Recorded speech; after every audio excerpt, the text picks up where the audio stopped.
Order! Order in the room! Please! We have a tight schedule today. The global security briefings are already delayed by 3 hours. Chill out, UN. You gotta live a little, bro. The spreadsheets can wait. Today, we got a premiere. A certified historical banger. Oh, absolutely. It is about to go down. This is peak cinema right here.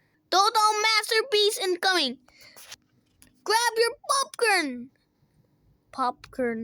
Popcorn, boys and girls. I shall protest. I was under the impression we were here to discuss trade tariffs and maritime borders, not to indulge in your loud revolutionist historical entertainment. Yeah. Ewan has a point. We really have a lot of paperwork to finish up by 5. But I guess a quick video wouldn't hurt anyone. Just a short one. Video! This is gonna be so dynamic! But wait, if we watch this, our productivity indexes for the third quarter will drop by 4.2%. We must analyze the cost-beneficial ratio immediately. Historically speaking, analyzing past tactical engagements can provide high-value strategic data. I'm 40% intrigued by the entertainment value, but 60% focus on the structural military logistics. Let us proceed. This is a waste of state resources. Western propaganda designed to glorify bourgeois rebellions. We should be reviewing the 5-year industrial plan instead of staring at the wall. Does this video contain tactical advice on how to defeat an occupying empire with asymmetrical warfare? Because if it does not help me reclaim my borders right now, I have ammunition stockpiles to inspect. Western pig dogs, just like making noise, always screaming about freedom. Annoying. Back in my day, we did not watch videos. We marched into the winter. Lights out, folks! Roll out the tape! It's time for the American Revolution! I'll turn on the light. Turn off. I don't know what the trouble's been, but it's too much.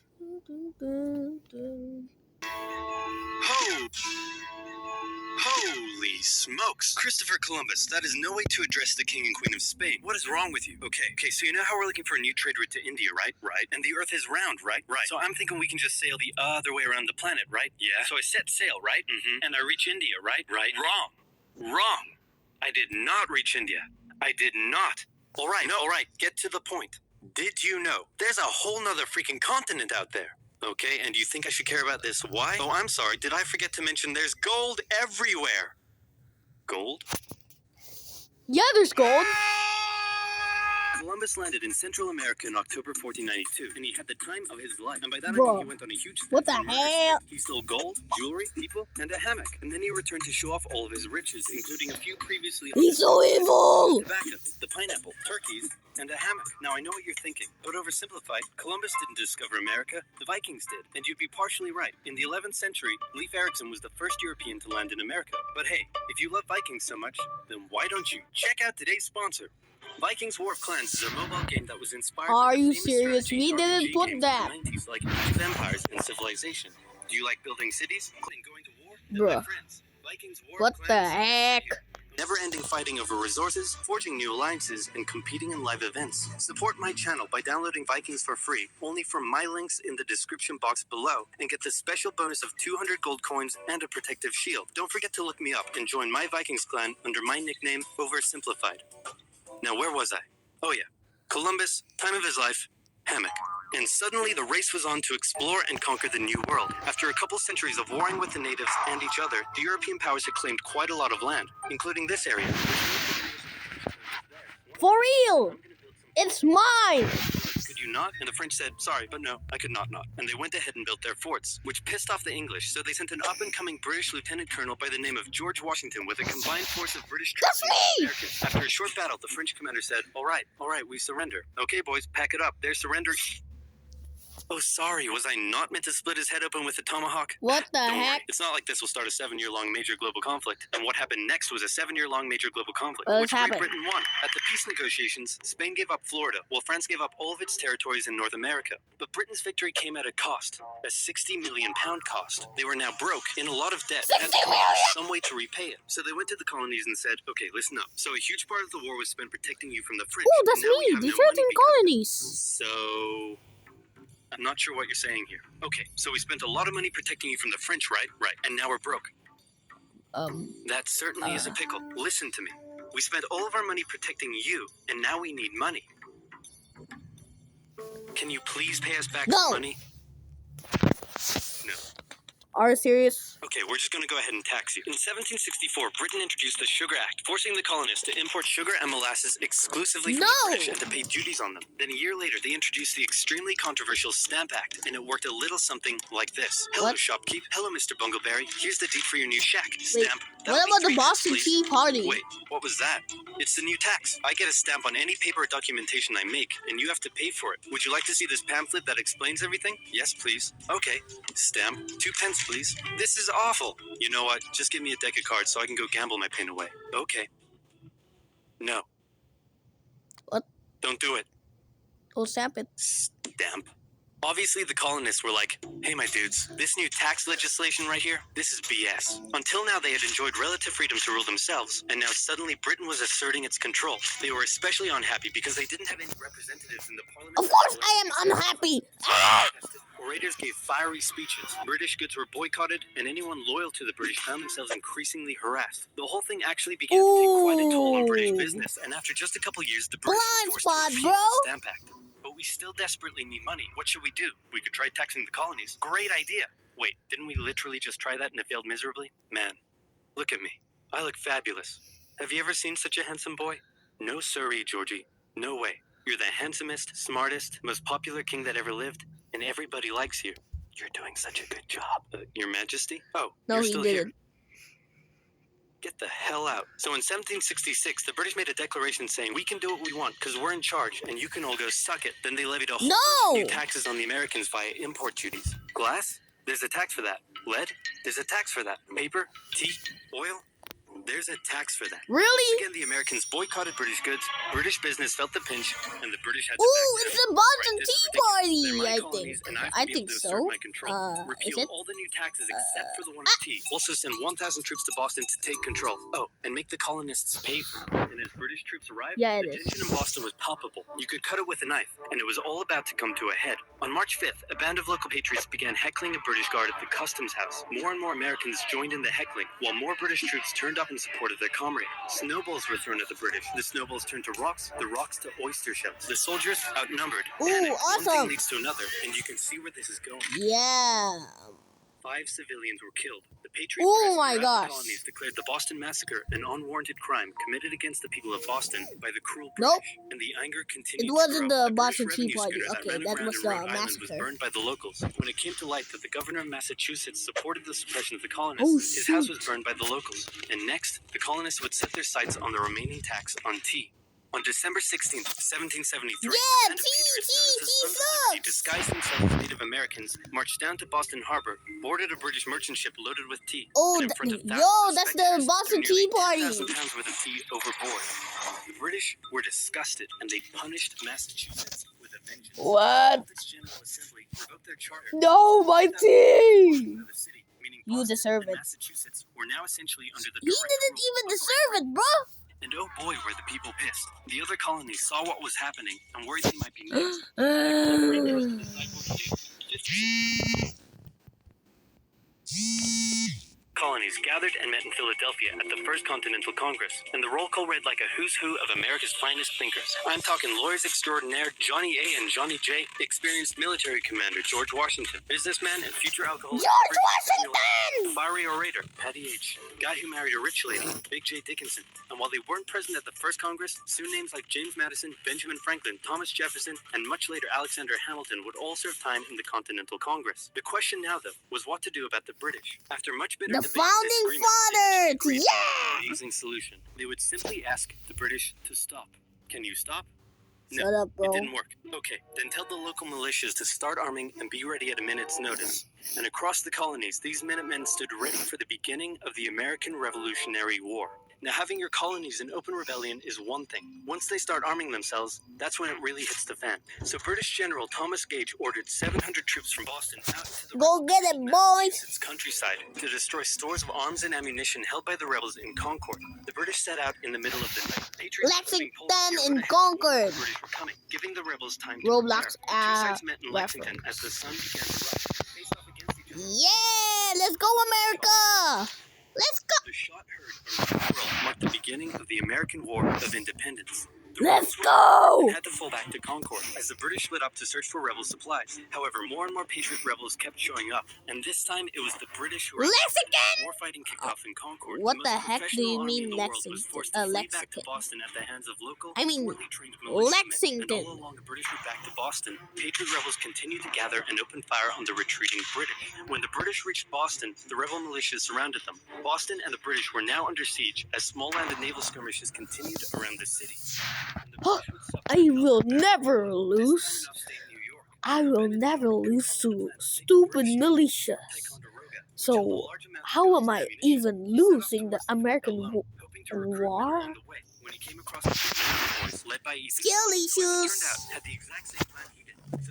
Shut up, bro. No, I'm in charge. No, I'm in charge. No, I'm in charge. No, I'm in charge. No, I'm in charge. No, I'm in charge. No one is in charge! Until the Green Mountain Boys threatened to go home, and Arnold had to concede. The group raided the fort at night while the Redcoats were asleep, and they caught them completely by surprise, taking the fort and all of its munitions Did someone with just almost fart? no resistance. Wow, great job, Ethan. Very impressive. By the way, what happened to that other guy we sent to take the fort? Who? Benedict Arnold. Never heard of him. Ouch. What the fuck? Nobody knew what was going on. The colonies were in open rebellion. I am So King family George fired friendly. General No, Gage, no, no, replaced him with no, General no. William Howe, and ordered the rebellion to be put He down. didn't even say a bad We're word, bro. definitely going to retaliate for all of this. So we He should didn't probably even put say together a bad proper word, army. bro. First, we need to pick a commander-in-chief. And he I think didn't we can even all agree finish that it. That job should go Okay? to the man, the myth, the legend, He George literally said the Washington. F My word. friends, I am humbled and honored that you would consider me for such an important role. I did not expect for this. All right, you've been showing up in a military uniform every day for the last 10 months. We all know you wanted this, so cut the crap, George. Dude. Uncool. So Washington began his journey up to Boston to take command of the newly established Continental Army, just as the British made their first major attempt to break the siege. They made plans to take the high ground on Bunker Hill, but spies warned the Continentals of the British plans, so they fortified Bunker Hill and set up defensive positions on nearby Breed's Hill. The day of the battle came, and as the British advanced, a barrage of Continental gunfire was opened up on them. Twice they tried to climb the hill, twice they were pushed back. The battle lasted 3 hours until the Continentals finally ran out of ammunition and had to retreat, allowing the British to take the hill. While technically a British victory, they suffered nearly 1,000 casualties to the Continentals' 400. The colonists showed the British that this wasn't just a rebellion, it was war, and they were ready for it. But one thing they weren't sure about was why they were fighting. While some radicals were starting to throw around the I word, most hoped to eventually repair their relationship with Great Britain. So they sent a letter to King George saying, "Hey man, looks like things aren't going your way. Remove the taxes and let's be friends? I'm gonna kick your ass. Send that to the colonies. Your Majesty, your handwriting is terrible. Are you sure? Just do it. Haha, your handwriting is terrible! Lick my Balls? What the heck? grubs. So for the remainder of the year, small engagements continued to occur around the colonies. The British burned down the towns of Falmouth, Massachusetts and Norfolk, Virginia as revenge for earlier anti-British incidents. These actions played right into the hands of Patriot propaganda. Overseas, the British were seen as brutes, and the French and Spanish would soon begin sending supplies to the rebel cause. During this time, there was also minor fighting going on between Patriot and Loyalist militias in the southern colonies. Benedict Arnold was still on a mission to win some personal glory for himself, so he headed up an attempt to invade Canada in a two-pronged attack. The Continentals managed to capture some British forts USA! USA! You stupid! And pushed back at Quebec City. They were forced to retreat Stupid all the way what? to Fort Ticonderoga. If you say that, Which, remember all those guns and ammunition? the next Well, this word, guy's you're got a gonna plan for be what to do with them. racist. He uses oxen to drag 120,000 pounds of artillery for 2 months Guy! to the harsh Stupid winter, guy! 100 miles all the way to Washington and his Continental Army surrounding Boston. Boom. Washington's got himself some big guns, which is fortunate because up until now his army had been suffering through the cold winter, not knowing when the siege would end. Now they could make a move. Washington wanted to launch a full assault on the city, but his junior officers felt the British were too fortified, and to his credit, Washington was great at hearing and taking on board the ideas of others. Instead, the Continentals worked through the night setting the guns up on Dorchester Heights, overlooking the city, and when dawn broke and the British saw the guns, they knew they were toast. Their positions were completely exposed. It was checkmate. They had no choice but to abandon the city.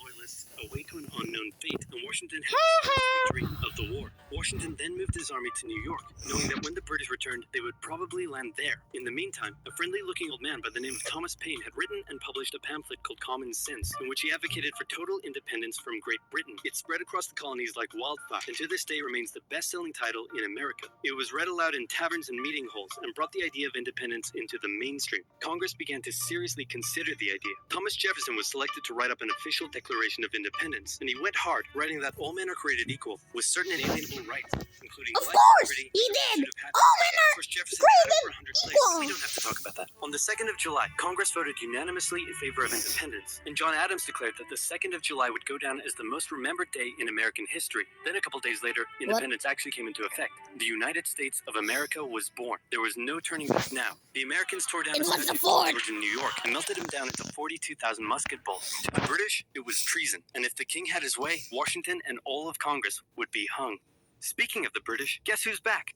The king sent an intimidating force of 130 warships and 25,000 men to New York. Washington knew that taking on the most powerful military in the world wouldn't be easy. The British set up camp on Staten Island as the Americans dug into defensive positions around Brooklyn Heights, waiting for an attack to come. But the British just waited, wearing down their opponent's nerve while building their own strength. At one point, they launched a big scary artillery barrage and then said, you know, if I was you right now, I'd probably sue for peace. But Washington told them to shove it. The Americans kept holding out for what was coming, and when they finally hit, they hit hard. 15,000 British troops approached the American position, and the two sides fired on each other in massive rows. But what the Americans didn't realize was they were only fighting a decoy. The main British force was going around to flank the Americans from behind, and when they arrived, they inflicted heavy casualties. The Americans panicked and retreated back to Brooklyn Heights, where they then found themselves trapped between the British army and the river. It looked as though the war was already lost, but luckily, instead of attacking, the British decided to dig in for a siege, and then a thick fog set in, allowing Washington's army to escape across the river unimpeded. The British continued to chase and engage the Americans off Manhattan, and the Americans suffered defeat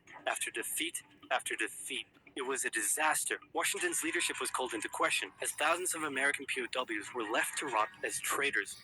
Washington's army fled through New Jersey all the way down to Pennsylvania. Rarely had an army been so badly beaten, yet survived to fight another day. Come on! Survive! Survive! Can I get an amen from the Constitution? USA! USA! USA! You still speak our language, use our legal traditions, and drink our style of breakfast tea. You merely swapped a king for a president and a lot of unnecessary shouting. Well, the video has concluded. Total time elapsed 15 minutes. We must now immediately return to the agenda. The Eurozone productivity reports require our absolute and undivided attention.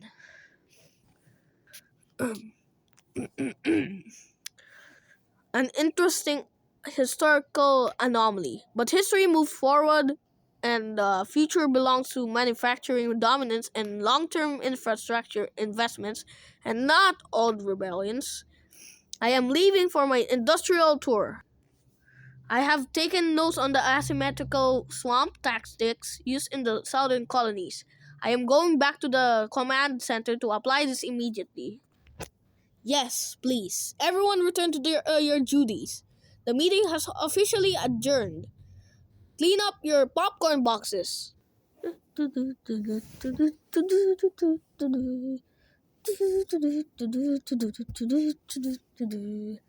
Do, do, do, do.